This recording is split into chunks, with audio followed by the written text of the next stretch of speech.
welcome to the Late Night Saga. This is E-Rock, and I'm here with another review tonight of Late Night with the Devil. I'm in full Halloween costume because Halloween is just around the corner, and we're going to take a look at this movie which just dropped on streaming. I didn't get to see it at the theaters, but you know how much I love late night, and I couldn't wait to see this when it hit the small screen. Now, here's Mr. Midnight, Jack Delroy! Oh, Jesus, Mary and Joseph! So this movie, which came out earlier this year, involves David Dastmalchian playing a fictional late-night talk show host called Jack Del Rey. I was trying to decide, is this more like a Johnny Carson or a Tom Snyder or maybe a Dick Cavett when he was in late night, or, you know, one of the others, Joey Bishop. When I saw the trailer for this movie, the first thing that came to my mind was that episode of Tomorrow with Tom Snyder where he's got this, like, satanic priest called Solomon Weir, I think that was his name, doing a curse. On the table here is Jessica, and standing next to me is Solomon Weir, the gentleman from Louisville, Kentucky. May I know what it is that we're going to do here with the incense and the candles and the knife and the young lady? Yes, tonight we're doing a demonstration of a curse ritual. We're not actually cursing anybody tonight, of course. To the greater glory of Satan and Lucifer. May I ask you questions about this as we go along? If you'd like me to keep my mouth shut, no. Well, it's shut forever. Your show. You're right, but your curse. And this is not quite what we see in Late Night with the Devil, where we end up with a girl who's possessed being on it, but let's kind of walk through the movie one step at a time because it's a very slow burn, and that's kind of what I liked about it. So this movie starts off with kind of a montage of who this guy is and what he's been up to. He used to have a show. They said he was going head-to-head with Johnny Carson for 8 years, which I find a little unbelievable because nobody ever went head-to-head with Johnny for 8 years, although I suppose what happens in the plot may explain that. But the story goes that his wife got cancer, and she was doing really bad, and so he decided to take a break from the show, and then she passed away. And now this is his big comeback. Or I think they said his comeback happened like a year ago, but he's quickly descended into trying to do sort of sensational, shocking, crash TV type of stuff in order to get ratings, because I guess he just wasn't competing with Carson anymore. That's the part that didn't quite make sense to me, because if he'd been competitive with Carson for 8 years, why would he need to change his formula? But I guess it is answered by the movie later on. So let's start off with the first part of the movie, and then I'll get to the spoiler part later. So this movie, Late Night with the Devil, is presented as a found footage movie of a complete episode of the show that aired in 1977 on Halloween, and apparently it's never been seen since the original airing. What we see is basically going to be an hour-long episode or 90 minutes, because back then a lot of late night shows were 90 minutes or maybe even an hour and 45 minutes. So with that format of being like a found footage movie, we're going to see the entire episode. We're going to see the opening credits, and we're going to see him come out and greet the audience. And then the premise is that he's going to have a girl on his show who claims she is possessed. But before he brings her out for the main event, he's going to lead up with some smaller acts first. First, he brings out the skeptic, and we've seen some of these skeptics, like I think James Randi came out and would try to debunk some of these guys. What do you think of the phenomena that's going on now that is getting a lot of the channeling? Edgar Bergen used to do the same thing. He changed his voice and he sounded like Charlie McCarthy. No one ever said Charlie McCarthy was alive. So our skeptic here is called Carmichael, and the first guest that comes out to do an act is called Christu, who seems to me very much like an Uri Geller, however you say his name, the guy who would bend the spoons. I've seen him on Johnny Carson. I've seen him on Tom Snyder. I know you're going to think this is a setup, friends, and old Tom has never conned you on anything. This guy is bending this key by rubbing it. It was bent at about a 1 degree angle when you started out, and it's coming up on 45 degrees now and still moving. You're thinking bend, is that what you're doing? Yes, I'm saying bend. You're saying bend, yes. Hard, soft? No, I'm saying bend, and sometimes I say bend, baby, you know? And when I worked at the TV station, I ran shows like Crossing Over with John Edwards, who claimed to be a psychic, but, you know, a lot of people would claim he's more of a cold reader, which is more of a scam, I suppose you'd say, although he would just call it an entertainment, I suppose. But I'm a psychic. No, dude, you're a douche. I'm not a douche. What if I really believe dead people talk to me? Then you're a stupid douche. A lot of people have, you know, claimed Uri Geller was a scam artist also, and they would bring him on the shows and try to have him prove himself, and then they would also try to debunk him if they could. And one of the things at the beginning that I found a little wrong, that they got wrong, was at one point when Christo was doing his cold readings and he's like asking questions of people in the audience. So what they do is he'll say, I know somebody whose name starts with a J. Is it James or John? Is there anybody in the audience with a J? And somebody will respond. And then he'll say, oh, I'm seeing like a dead parent or a dead whatever. And then when they go, no, I don't have any dead parents. Then he goes, oh, I'm just sort of losing contact. I'll just try to focus on somebody else. And they switch to somebody else that's more receptive. So they are used to doing that, and they're good at doing that, and they can move very quickly, and they always act like it's just all part of the plan. Christo, I noticed in this, when he starts doing his cold reading, he starts getting some responses that aren't correct, and he immediately starts getting nervous and flustered. And so that was like, I go, that would never happen in one of these guys in real life, unless he's really new to the game. But he's supposed to be like the best in the business. Peterman, she's in the room with us now. She is?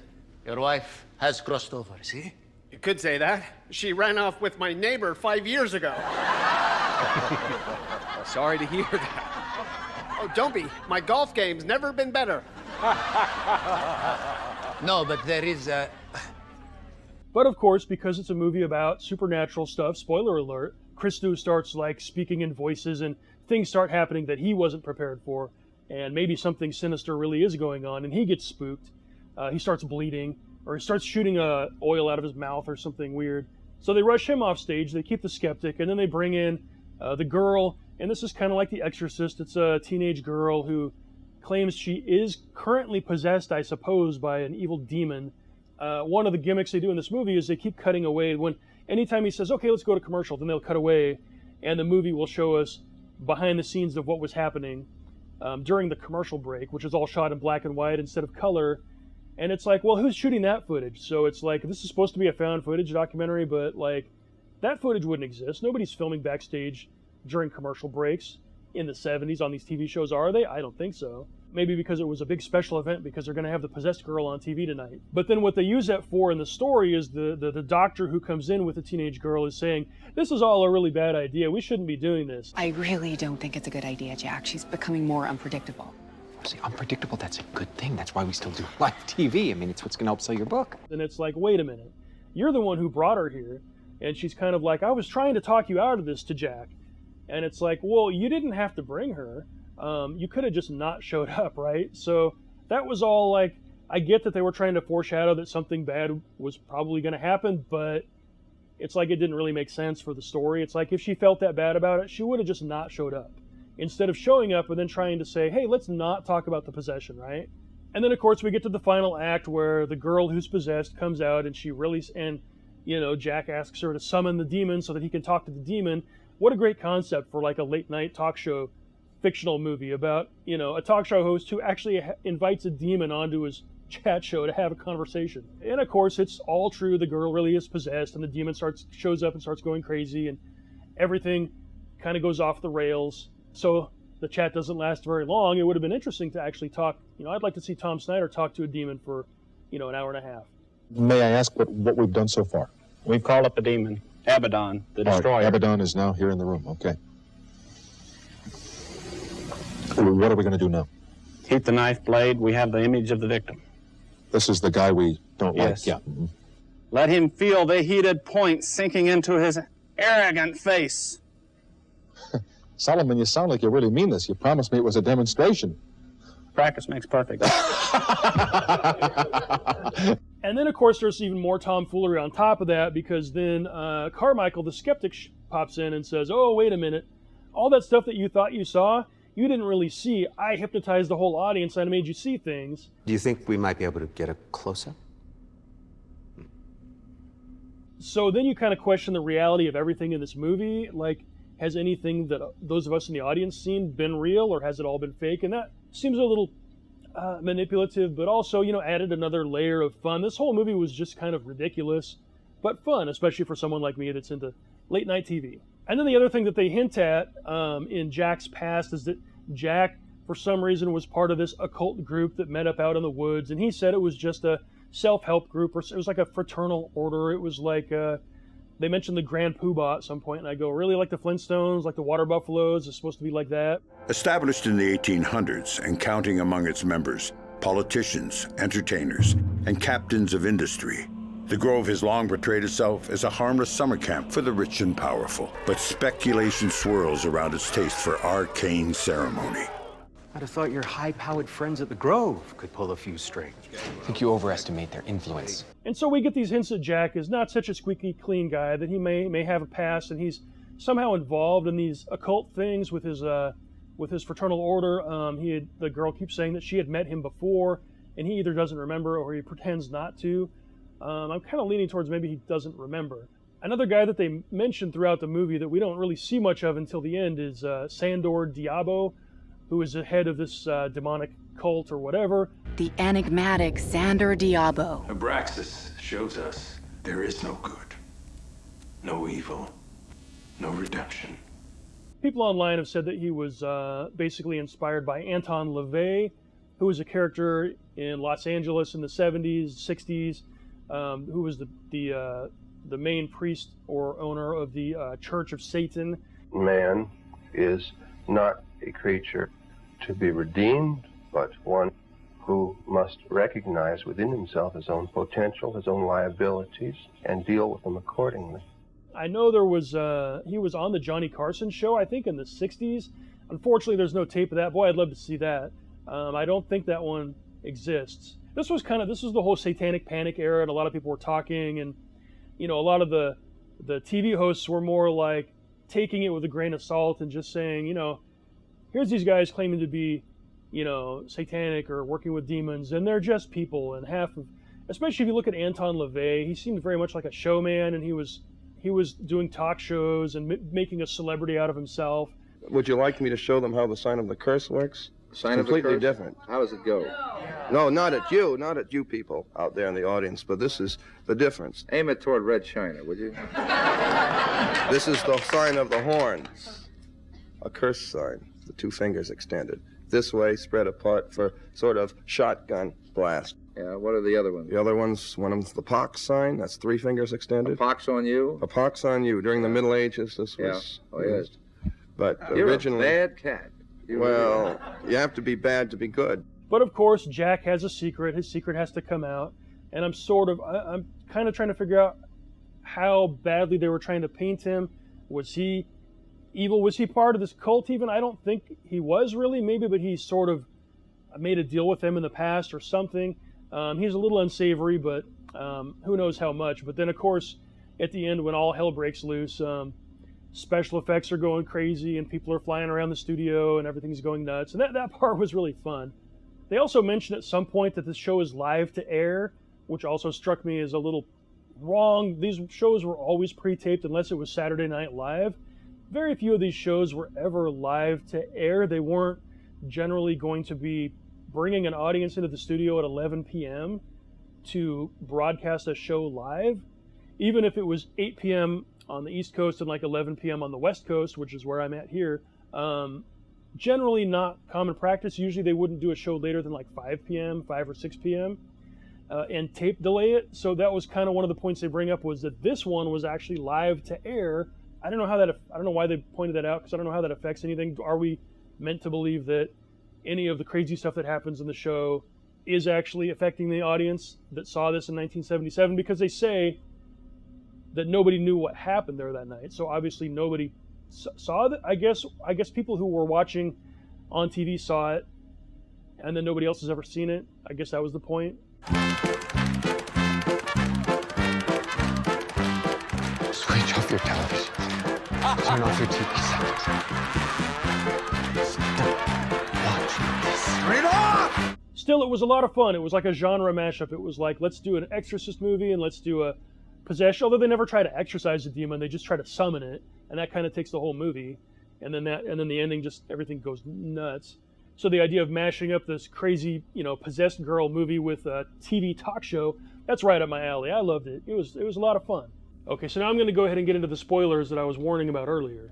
So when all is said and done, what I take away from this story is Jack Delroy made some kind of a deal with the devil, which is why he had success, which is why he was able to go head-to-head with Johnny Carson for 8 years, even though he doesn't quite seem to have the charisma of a Johnny Carson. He seems a little milquetoast. He seems a little like a daytime talk show host or game show host. He's no Pat Sajak. You pressed the limits of credibility too far this time. That's not a knock against the actor, David Dalsmalchian, but I think it's how he's playing it, which is how he's written, which is correct, right? He didn't make it on his own. Talent-wise against Carson, he made a deal with the devil. Then his wife gets cancer. Apparently, she is the one paying the price for his deal. The question in the long run is, did Jack know when he made the deal that his wife would pay the price for it, which would make him a horrible monster? Or did he naively think that the deal, he was making some ambiguous deal that might have a price later and might not, if he really believes in any of this stuff, which would make him naive and, idiotic and maybe sort of a well-meaning idiot. And the movie doesn't really answer that question, which, like a lot of movies, leaves it up to the interpretation of the audience. But in this case, I do think that actually serves the story. Because if you look at some of these late-night hosts, these guys who had a very different on-screen persona, a carefully curated on-screen persona, separate from their private lives. Johnny Carson, very different in real life than he was on TV. Ed McMahon says Carson packs a tight suitcase. I read that. I guess that means you keep your emotions and your personal feelings sometimes under check, and that's true. He said you have difficulty showing your emotions. Probably, yeah. Probably true. There are moments in Late Night with the Devil when we kind of see it. I think it's a choice, and I think it's an acting choice that is pretty good, which is, for example, when they do the show where his wife comes on with her cancer and they talk about their situation, and we see Jack Delroy getting a little emotional, but not too emotional, and he keeps it under check. He is aloof. He doesn't want, there's a barrier between him and the audience that he doesn't want to let the audience past to see the real him. When you're young, people call that being standoffish or being conceited. They don't understand that you're uncomfortable. He has a carefully crafted public image that isn't like his real self, and he doesn't want people to know his real self. Is it that, the real life reason, or is it the movie reason that he's evil and he made a deal with the devil and he doesn't want people to find out? And I think it leaves it ambiguous, which is for the better. It wasn't supposed to turn out this way. You have to believe me. I guess the other thing that I can assume from the story is that after Jack's wife died, then perhaps the deal was done and he no longer had his influence, his powers, the devil, the demon, the grove, the cult, whoever was helping him gain his success that he hadn't earned.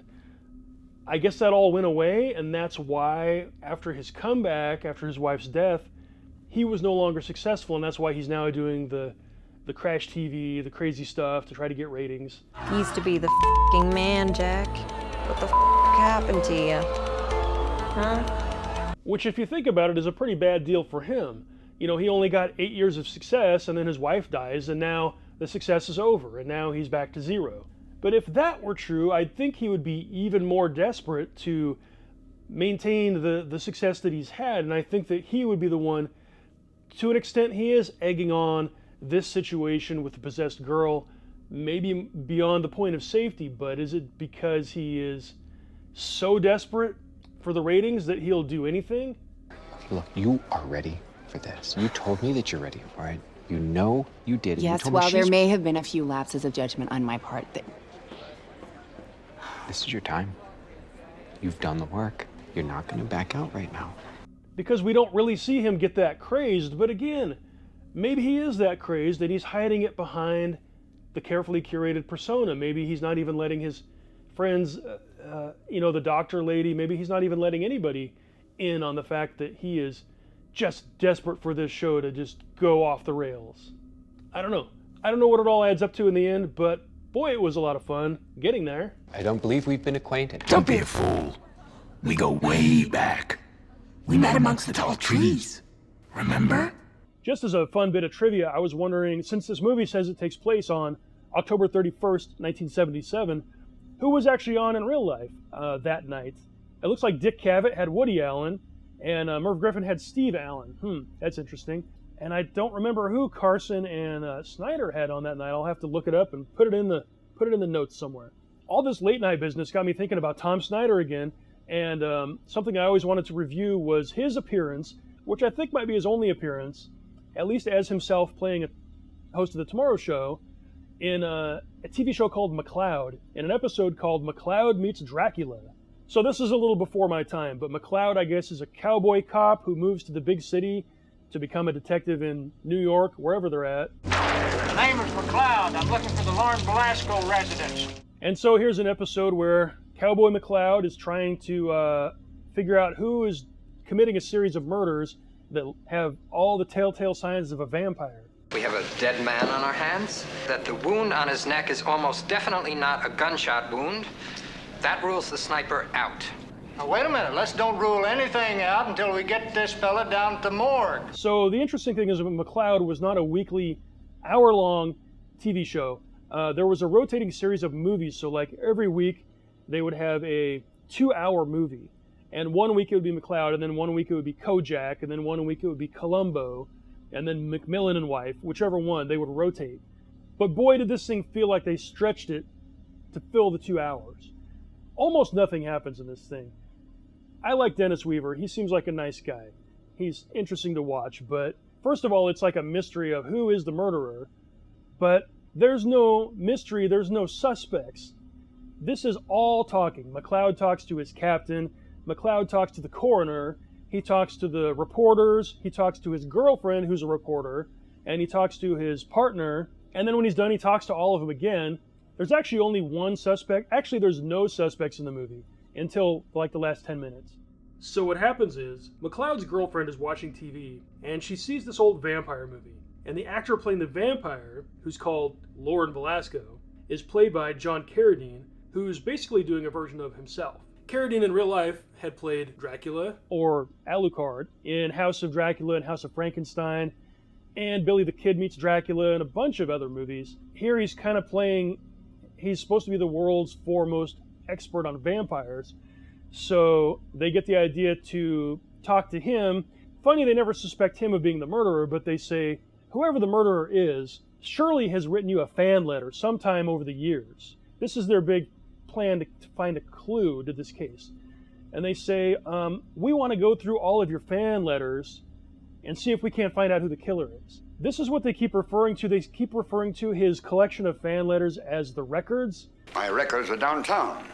A small space I reserve to handle my correspondence. They're waiting for him to turn over the records so they can look through the records. I'm subpoenaing Dracula's records. Now, you better have those records ready. Sam, what do you want me to do? I want you to get the records. That's all we have. I got a subpoena here that says we got a right to those records. And so the entire movie is them talking about these records and then trying to get these records from him at his house, and then he keeps vanishing, and then they're trying to find him. And then in the very last few minutes of the movie, he kidnaps McCloud's girlfriend, and then they find out, well, he's the guy. So then they just chase him. It all seems like such a huge waste of time. But before any of that happens, McCloud's girlfriend decides to go on Tomorrow with Tom Snyder, not because she wants to let the public know that she's on to the vampire in order to make him make a mistake or something. No, not that. She just wants to talk to his guest that night, who is John Barrymore, who is the vampire guy, expert. That's the only reason she goes on there, I guess. That's why I'm going to meet with Lauren Belasco. The actor? Well, yeah, he's also the greatest authority on the Dracula phenomenon. He's in all the late show movies you've seen on TV. What's he got to do with anything? I'm hoping that it'll help me solve the murder. Watch Tom Snyder on The Tomorrow Show. You'll find out. What time? 1 o'clock tonight. Not nearly as much fun as Tom talking to the actual Satanist. And the appearance of one of our guests on the program this morning is made all the more macabre because there is apparently on the loose here in New York City what appears to be an honest-to-God vampire. Ladies and gentlemen, the Tomorrow program is pleased to present for the first time on American television, live, in person, Count Dracula. Good morning, Count. Good morning, Tom. You're looking very well. I'm not sure I like the way you're looking at me. Boy, this show is kind of dumb. Your hand is very warm. Easy now, Count. There'll be no snacks here on the air. We'll have something sent in if you're hungry, please. And then there's the Sniper Squad. There's a B story in this episode about a sniper squad. I got every good man in the department trying to trail down that sniper. Oh, he's got the whole town in an uproar. So there's a sniper in the city who's been picking people off, innocent civilians, randomly. There's a sniper squad that's being put together to investigate it. And the sniper made his last 2 attacks on 2nd Avenue.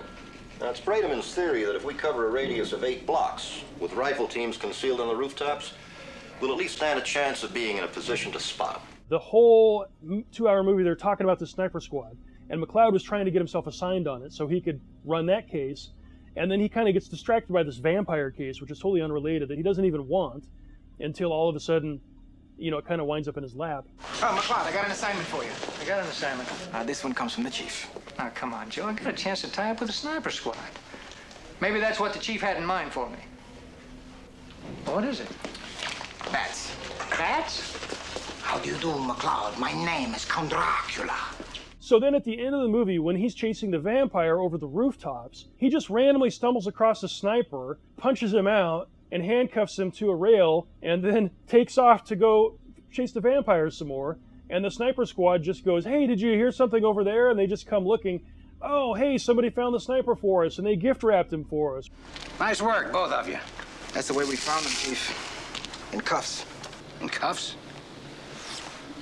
Well, if you didn't collar him, who did? It all leads to a big climax where the vampire, for some reason, climbs up on top of a bridge, and then McCloud chases him up there. Who does he think he is, Batman?